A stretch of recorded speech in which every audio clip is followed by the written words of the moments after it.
it on the other side here, okay? Right there. Is that better?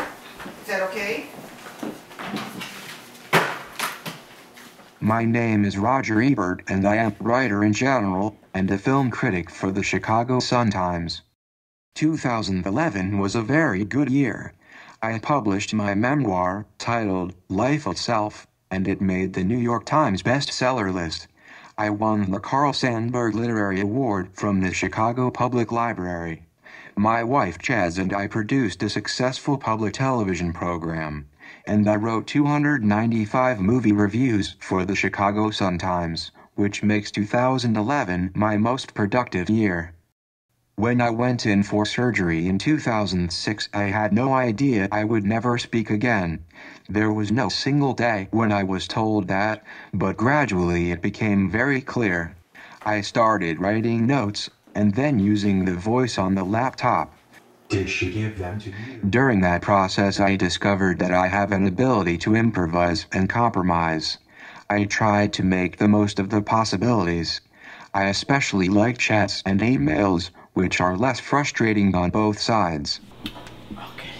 Not being able to speak is an incredible frustration for a motor mouth like me. The computer voice is far from being a substitute, but it's better than nothing. On a typical day, I watch movies at home or in theaters. I do all my writing. I do a lot of reading.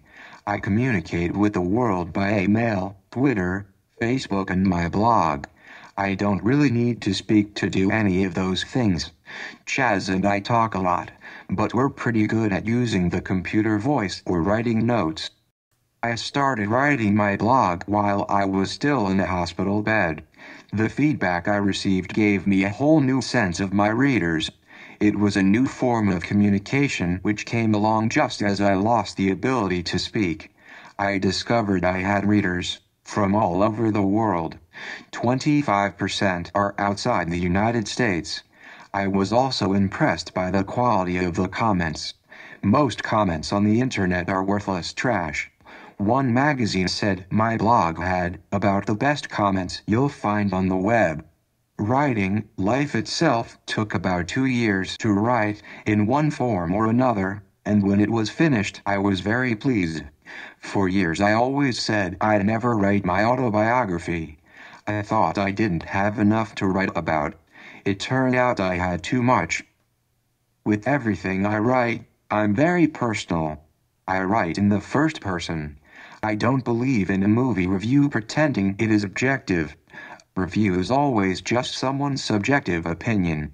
Some reviewers of my memoir were surprised by how personal I was, and the kinds of things I wrote about.